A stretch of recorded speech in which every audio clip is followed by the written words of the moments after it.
everybody, I'm Tom Vessel. And I'm Chris Yee. And today we're talking about what do you call when you mix an owl with a moose? Of course, you're going to call it a mowl. That's what I would have called it too. But in this game, it's called an owloose. We weren't sure if it was owloose or aloose.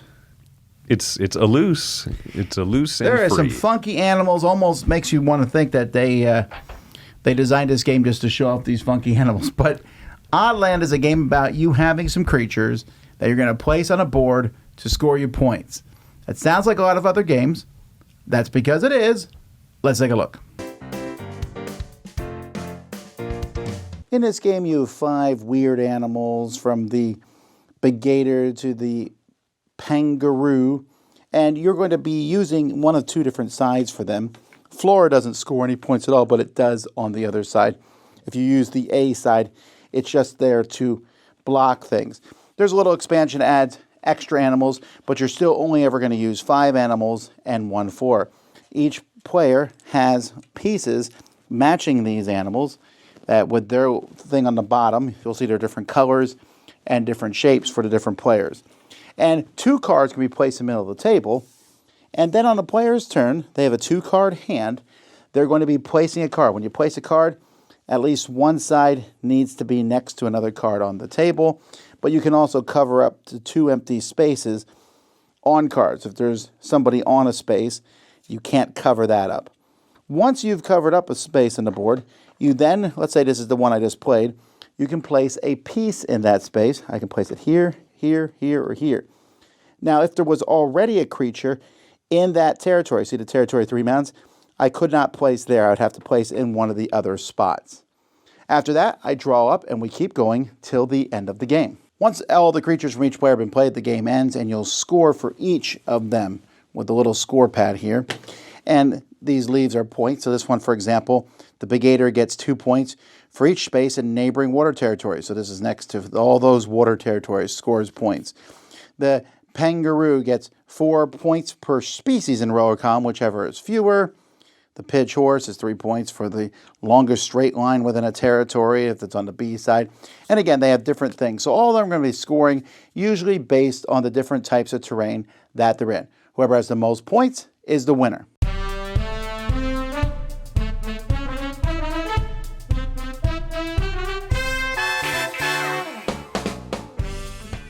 So this game's kind of interesting in a sense. There's this silly fun theme with these animals, right? And but as a small aside, if you can get the extra little expansion, I like the extra 2 animals a lot. Oh, I haven't tried those. Yeah, in particular, I stuck them on the bottom so they wouldn't get mixed up.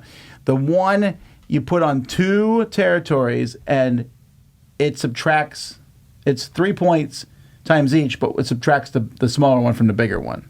Oh, okay. Yeah, it's kind of cool, right? Yeah, a little mathy, but cool. Yeah, but it's not too hard because you're like, this is 4, this is 1. The game, by the way, the game is a little mathy, and the game comes with some cards. It's kind of weird because I think this is like a cousin of Carcassonne almost.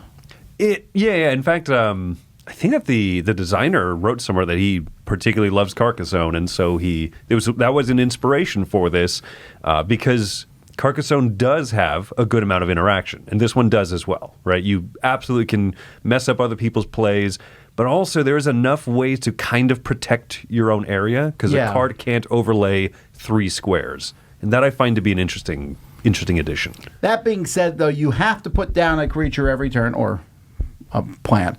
You have to put down a token every turn. So the game is going to end after 7 turns because you have 5 animals and 2 of the plant. And so it's not a very long game. No. But it is very interactive, like Chris said. So you're kind of like, I'm putting this guy, there's one, like, for example, who might score 1 or a couple points for every square in the territory. You're just like, I hope no one notices how big this territory is getting. They will. But it does make it, the slight thing I'm not sure I feel about is, it does come sometimes in multiple player games where Chris will go, do I mess up Tom's big area or Wendy's big area? There is a bit of that sometimes. Sure, and most games that have this type and level of interaction are going to have that as a factor in it, right? But there is, what was it, 5 animals and the 2 flora, so there's 6 different scoring conditions each game. A sides and B sides of each of the animals. So it does become a lot. Like I don't want to oversell this and say like, oh, this is way too much to manage, but there are going to be some obvious things. I should probably break that up. But you might be also scoring very well in a few other more sly areas. It is just a hair short of, for many people, being overwhelming, I think. I found it, for me, it was manageable by me saying, I think I'm going to put out the owl loose this turn.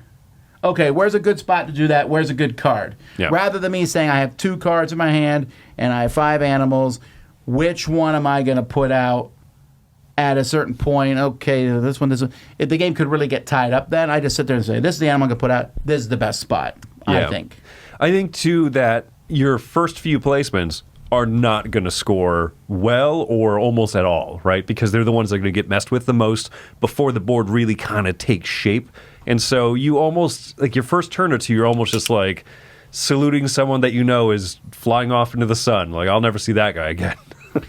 And the game has, on the plant cards, on the A side, there is no scoring. So that makes it easier for your first play. Like, these are just here to block stuff, mess with other people maybe, and then I only have 5 things to look at. And I'm okay with that. It's really kind of fascinating to do the little scorings. It's fun. You're trying to stick things out, and some of them I think are more fun than others. One of my favorite is the number of creatures in the same row or column, whichever there's more of. Yeah. That's kind of fun to set up because that's interaction almost in a positive way. I'm like, look at all those creatures Chris put there. Boom. And it makes people think and say, like, well, I could place it in this spot. I'll just rotate it and I'll put it away from that. And it's not as blunt as the interaction where, like, you have a lot of desert squares.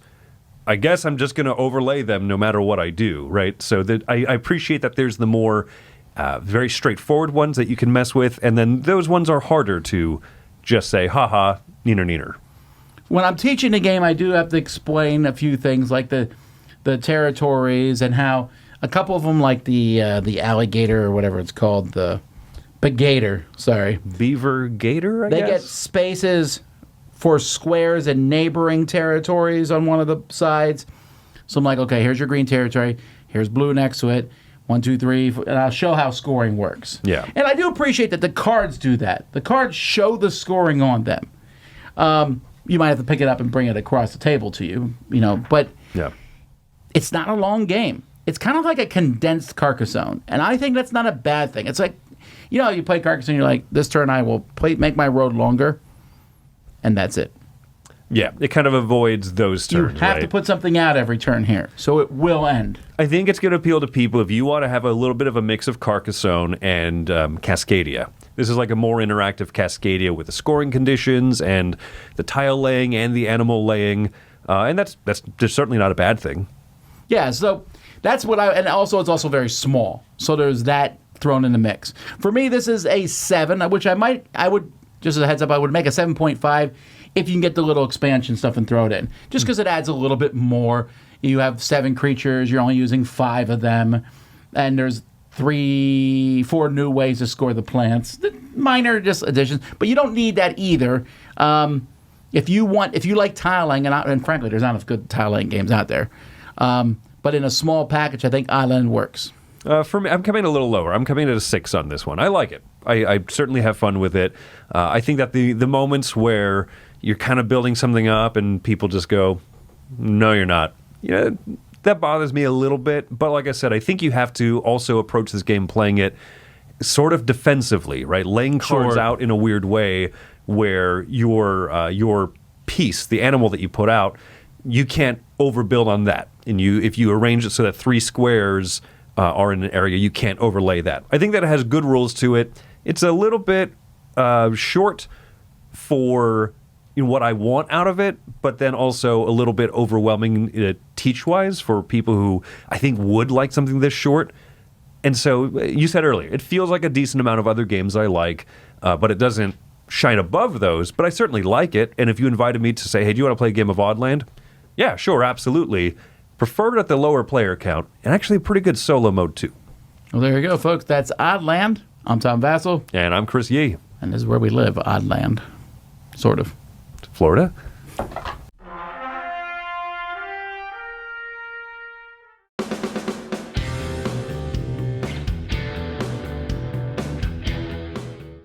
everybody, thanks for watching this video. If you like this review or whatever you just watched, wasn't it amazing? Check out our channel, Dice Tower. We have all kinds of things. We review games, we do top 10s, we play games live. It's all about board games, but especially the people who play them. Check out Dice Tower YouTube channel.